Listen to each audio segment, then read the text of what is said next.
Welcome to ಪವನ ಪುತ್ರಿ vlogs. ಹೇಗಿದ್ದೀರಾ ಎಲ್ಲರೂ? ಚೆನ್ನಾಗಿದ್ದೀರಾ ಅಂತ ಅಂದ್ಕೊತೀನಿ. ಇವತ್ತು ಸಂಡೇ ಈವ್ನಿಂಗ್ ನಾನು ವ್ಲಾಗ್ ಸ್ಟಾರ್ಟ್ ಮಾಡ್ತಿದ್ದೀನಿ. ನೋಡಿ, ಈವ್ನಿಂಗ್ ಆಗಿರೋದ್ರಿಂದ ನಮ್ಮ ಮನೆ ಹೂವುಗಳೆಲ್ಲ ಬರ್ತಿದೆ ಮನೆಗೆ. ಇನ್ನೊಂದಷ್ಟು ಅಲ್ಲಿದೆ, ಇನ್ನೆರಡು ಇಲ್ಲಿ ಬರ್ತಿದೆ. ಅದು ನಮ್ಮಪ್ಪ. ನಾನು ಒಂದು ವ್ಲಾಗಲ್ಲಿ ಹೇಳಿದ್ದೆ ನಮ್ಮನೆ ದನಗಳದೆಲ್ಲ ಹೆಸರುಗಳು ಹೇಳ್ತೀನಿ ಅಂತ. ಇವತ್ತು ಆ ಕೆಲಸ ಮಾಡೋಣ. ಯಾವ ಕಂಟೆಂಟು ಇಲ್ಲ. ಸಂಜೆ ಆದರೂ ಬಿಸಿಲು ಹೆಂಗಿದೆ ಅಪ್ಪ. ನಿಮಗೂ ಹೇಳ್ತೀನಿ ಏನೇನು ಹೆಸರು ಅಂತ. ಇಲ್ಲೆರಡಿದೆ, ಇನ್ನು ಅಲ್ಲಿ ಬರೋದಿದೆ. ಅದೆಲ್ಲ ಬರಲಿ, ಬಂದಮೇಲೆ ಹೇಳ್ತೀನಿ. ಗೋವುಗಳು ಬಂದಿವೆ. ಇವರು ಸುಬ್ಬಿ ಅಂತ ಇವರ ಹೆಸರು. ನೋಡ್ಕೊಳ್ಳಿ ತಡೀರಿ. ಹಾಂ, ಇವರು ಸುಬ್ಬಿ. ತುಂಬ ಸಾಫ್ಟ್ ಅಂತ ಅಂದ್ಕೊಂಡಿದ್ದು ಇಷ್ಟು ವರ್ಷ. ಈ ವರ್ಷ ಯಾಕೋ ರೊಚ್ಚಿಗೆದ್ಬಿಟ್ಟೈತಿ. ಇವಳು ಸುಬ್ಬಿ. ಇವರು ಕೋಡು ಮುರ್ಕಿ ಅವರು. ಯಾಕಂದರೆ ಪದೇ ಪದೇ ಈ ಕೋಡು ಮುರ್ಕಂತಾನೆ ಇರ್ತಾರೆ. ಸೊ ಕೋಡು ಮುರ್ಕಿ ಇವರು. ಇವ್ರ ಹೆಸರು ಕೋಡು ಮುರ್ಕಿ. ಮನೆಗೆ ಹಿರಿ ಅಕ್ಕ, ಎಲ್ಲರಿಗಿಂತ ದೊಡ್ಡವರು ಇವರು. ಅಂದರೆ ಅಜ್ಜಿ ಥರ ಮನೆಗೆ. ಇವರು ಇದಾರಲ್ಲ ಕೋಡು ಮುರ್ಕಿ, ಅವರ ಮಗಳು. ಕೋಡು ಮುರ್ಕಿ ಮಗಳು ಅಂತಲೇ ಹೆಸರು. ನೋಡಿ, ಇಬ್ಬರು ಒಂದೇ ಥರಕ್ಕಿದ್ದಾರೆ. ಆದರೆ ಒಂದು ನಾಮ ಮಾತ್ರ ಇಲ್ಲ. ಈ ಥರ ನಾಮ, ಅಯ್ಯೋ ಗುದ್ಬಿಟ್ರೆ. ಆಮೇಲೆ ಅದೇ ಕೋಡು ಮುರ್ಕಿ ಮಗಳು. ಈಗ ತಾನೇ ಬೈಲಿ ವಿರಾಜು ಎಲ್ಲೋದ? ಇಲ್ಲ ಅಲ್ವಾ? ನನ್ನ ಮಗಂಗೆ, ನನ್ನ ಮಗಂಗೆ ಕಣ್ಣಿನ ಹತ್ರ ಗುದ್ಬಿಟ್ಟಿದ್ದೆ. ಅದನ್ನೆಲ್ಲ ಮಾಡಲ್ಲ ಏನೋ. ಇವತ್ತು ನಾನು ನಿಮಗೆ ತೋರಿಸ್ತೀನಿ ಅಂತ ಈ ಕೆಲಸ ಮಾಡಿದ್ದೆ. ಇವರಿದ್ದಾರಲ್ಲ, ಇವ್ರ ಹೆಸರು ಅಲ್ಲುಬ್ಬಿ ಅಂತ. ಯಾಕಂದರೆ ಇವ್ರು ಹುಟ್ಟಾಗ್ಲಿಂದ ಇಲ್ಲಿವರೆಗೂ ಅಲ್ಲುಬ್ಬನೇ ಇರೋದು. ಇವಾಗೆಲ್ಲ ಕಾಣಿಸ್ತಾ ಇಲ್ಲ. ಬೇಕಾದ್ರೆ ನಾನು ಅದು ಫೋಟೋ ಸಿಕ್ಕಿರ ಹಾಕ್ತೀನಿ. ಅಲ್ಲುಬ್ಬಿ ಇವರು ಮನೆಗೆ ಚಿಕ್ಕವರು, ತುಂಬ ಚಿಕ್ಕವರು. ಆಮೇಲೆ ಇವರು ಪುಟ್ಗೌರಿ. ಅದು ನೀನು ಇಟ್ಕೊಂಡಿರೋದು ನಮಗೆ ಪುಟ್ಗೌರಿ. ಶೀಸ್ ಪುಟ್ಗೌರಿ. ತುಂಬ ಪ್ರೀತಿಯಿಂದ ಸಾಕಿದ ಕರು ನಾನು ಇವಳನ್ನ ಪ್ರೆಗ್ನೆನ್ಸಿ ಟೈಮಲ್ಲಿ. ಆದರೆ ನನಗೇ ಗುದ್ದಕ್ಕೆ ಬಂದಿತ್ತು ಪ್ರೆಗ್ನೆನ್ಸಿಲಿ. ಸೊ ಇವಾಗ ನಾನು ಇವ್ರನ್ನ ಮಾತಾಡ್ಸಲ್ಲ, ಇವ್ರನ್ನ ಮಾತ್ರ ಮಾತಾಡಿಸ್ತೀನಿ. ಇವರಿಬ್ಬರು ನನಗೆ ತುಂಬ ಇಷ್ಟವಾಗಿದ್ದವರು. ಇವಾಗೆಲ್ಲ ಕೇರ್ ಮಾಡಲ್ಲ, ಇವಾಗೆಲ್ಲ ನೋಡ್ಕೊಳ್ಳಲ್ವಲ್ಲ, ಹಾಗಾಗಿ ಸ್ವಲ್ಪ ದೂರದಲ್ಲಿದ್ದಾರೆ. ಪುಟ್ಗೌರಿ, ಅಲ್ಲುಬ್ಬಿ, ಕೋಡು ಮುರ್ಕಿ ಮಗಳು, ಕೋಡು ಮುರ್ಕಿ ಅಲ್ಲಿರೋ ಸುಬ್ಬಿ.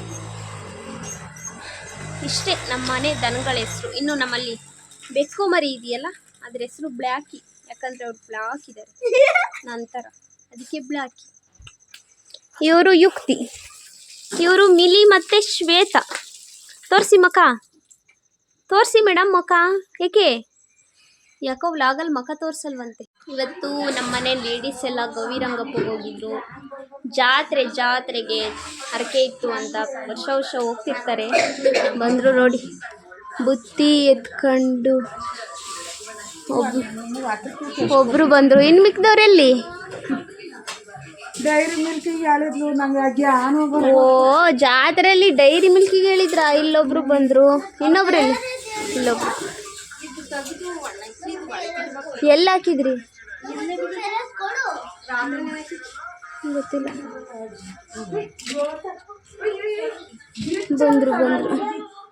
ಬಂದೇ ಬಿಟ್ಟಾರ. ಬಿಗ್ ಬಾಸ್ ಗ್ರ್ಯಾಂಡ್ ಫಿನಾಲೆ ನೋಡ್ತಿದ್ದೀವಿ. ನಾನು ಅವಾಗಲೇ ಹೇಳ್ದಂಗೆ ನಮ್ಮೂರಿಂದ ಸುಮಾರು 2 hours journey, 2.5 hours journey Channarayapatna. ಇಲ್ಲಿ ಅಂದರೆ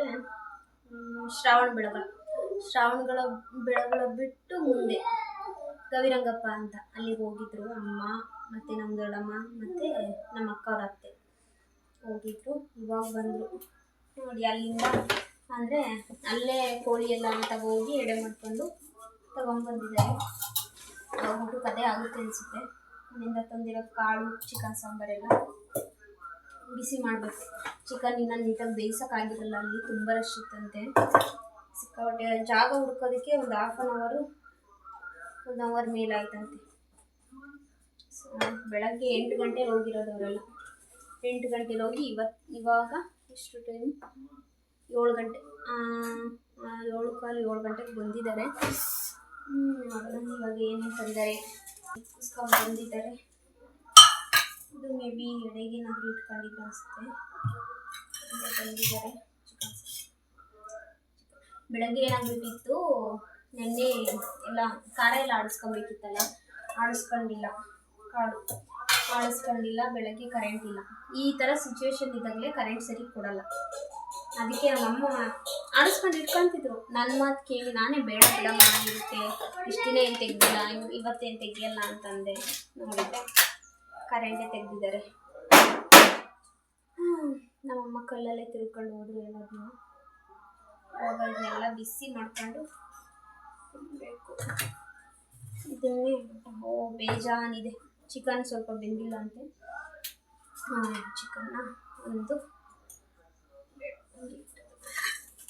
ಚಿಕನ್ ಒಂದು ಬೇಯಿಸ್ಬೇಕು. ನಿಮಗೆ ಕಾಣಿಸ್ತಿದೆಯೋ ಇಲ್ವೋ ಗೊತ್ತಿಲ್ಲ. ಈ ಕ್ಯಾನಲ್ಲಿ ಸಾಂಬಾರು ತಂದಿದ್ದಾರೆ. ಇದನ್ನ ಕುಕ್ಕರ್ಗೆ ಹಾಕಿ ಬಿಸಿ ಮಾಡಬೇಕು. ಕುಕ್ಕರ್ಗೆ ಆಗುತ್ತಾ ಇಲ್ವೋ ಗೊತ್ತಿಲ್ಲ, ನೋಡೋಣ. ಅದಕ್ಕೆ ಹಾಕ್ಬಿಟ್ಟು ಬಿಸಿ ಮಾಡೋಣ. ಬಿಡ್ತೀನಿ, ನೋಡೋಣ ಹೆಂಗಾಗುತ್ತೆ ಏನು ಕತೆ.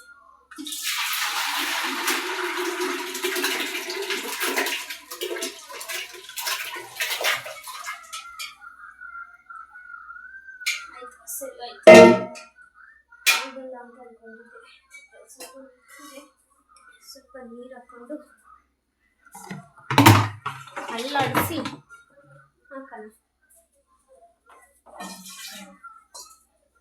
ನಮ್ಮೂರಲ್ಲೆಲ್ಲ ಇದೊಂದು ಕ್ಯಾನ್ ಮಾಡ್ಕೊಂಡ್ಬಿಟ್ಟವ್ರೆ. ಎಲ್ಲಾದರೂ ಈ ಥರ ಹೋದಾಗ ಅಡುಗೆ ಮಾಡೋಕ್ಕೆ ಅಂತ ತಗೋಬೋದು. ಇದಕ್ಕೆ ಸಾಂಬಾರು ಹಾಕೊಂಡು ಬರೋದು. ಇದು ಡೈರಿಯಲ್ಲಿ ಕೊಟ್ಟಿದ್ದು. ಹಾಲು ತಗೊಂಡ್ಬಂದ್ರಪ್ಪ ಡೈರಿಗೆ ಅಂತ. ಇಲ್ಲ, ಇವ್ರು ಚಿಕನ್ ತಗೊಂಡು ನಾವು ಚಿಕನ್ ತಗೋಗ್ತೀವಿ ಅಂತ ಚಿಕನ್ ತಗೋ ಹೋಗ್ತಾರೆ. ಒಂದೆರಡು ವಿಷಲ್ ಕೂಗಿಸಿದ್ರೆ ನೀಟಾಗಿ ಬೆಂದೋಗುತ್ತೆ. ಬೆಂದಿಲ್ಲ, ಬೇಯಿಸ್ಕೊಂಡು ತಿಂತಾರೆ. ಇದ್ರ ಇನ್ನೇನೈತೆ ಇದೇನು ಕೇಳು, ಬಾಕ್ಸಲ್ಲಿರೋದು ಕಾಳು ಅಲ್ಲ. ಇದನ್ನ ಅದಕ್ಕೆ ಹಾಕ್ಬೇಕ ಕೇಳು.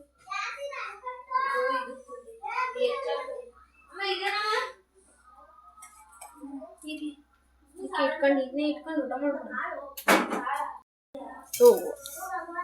ಬೆಳಗ್ಗೆ ಕರೆಂಟ್ ಇಲ್ಲ. ನಾನು ಕಾಣಿಸ್ತಿದ್ದೀನ? ಬೆಳಗ್ಗೆ ಕರೆಂಟ್ ಇಲ್ಲದೆ ಕಲ್ಲಲ್ಲಿ ಖಾರ ತಿರುಗಿರೋದಕ್ಕೂ ದೇವಸ್ಥಾನದ ಸಾಂಬಾರು ಮಾಡಿರೋದಕ್ಕೂ ಟೇಸ್ಟ್ ಅಂತೂ ಸಕ್ಕತ್ತಾಗೈತೆ. ಏನು ಹೇಳಿ, ದೇವಸ್ಥಾನದ ಮಾಡಿದ ರುಚಿ ಮನೆಗೆ ನೀವು ಏನು ಮಾಡಿದ್ರು ಬರಲ್ಲ. ದೇವ್ರ ಹೆಸರು ಹೇಳ್ಕೊಂಡು ದೇವರಿಗೆ ಅಂತ ಮಾಡಿಬಿಟ್ರೆ ಅದ್ರ ಟೇಸ್ಟ್ ಅಂತೂ ಸೂಪರಾಗಿರುತ್ತೆ. ಮಾಡು, ಎಷ್ಟು ಇಂಟ್ರೆಸ್ಟಿಂದ ಬಿಗ್ ಬಾಸ್ ನೋಡ್ತಿದ್ದೀವಿ. ಅಲ್ಲಿ ತೋರಿಸು, ಹೋಗೇ ಬಿಡ್ತು. ಬಿಗ್ ಬಾಸ್ ಚಾನಲ್ ಅಂದರೆ ಕಲರ್ಸ್ ಕನ್ನಡ ಚಾನಲ್ ಬಿಟ್ಟು ಬೇರೆ ಎಲ್ಲ ಚಾನಲ್ಲು ಬರ್ತೈತೆ. ಅದನ್ನ ಹಾಕಿದ್ರೆ ನೋ ಸಿಗ್ನಲ್. ಯಾರಿಗೂ ಇಷ್ಟ ಇಲ್ಲ ಬಿಗ್ ಬಾಸ್ ನೋಡೋದು. ಸಿಗ್ನಲ್ ಕಲರ್ಸ್ ಕನ್ನಡ ಹಾಕಿದ್ರೆ ನೋ ಸಿಗ್ನಲ್. ಬೇರೆ ಚಾನಲ್ ಹಾಕಪ್ಪ. ಹಾಂ, ಉದಿ ಹಾಕಿದ್ರೆ ಬರುತ್ತೆ. ಕಲರ್ಸ್ ಕನ್ನಡ ಹಾಕಿ ತೋರಿಸಿ, ಬರಲ್ಲ. ಕಲರ್ಸ್ ಕನ್ನಡ ಅಂತಾನೆ ಬರ್ತಿಲ್ಲ. ಏನು ಮಾಡೋದು ಇದಕ್ಕೆ?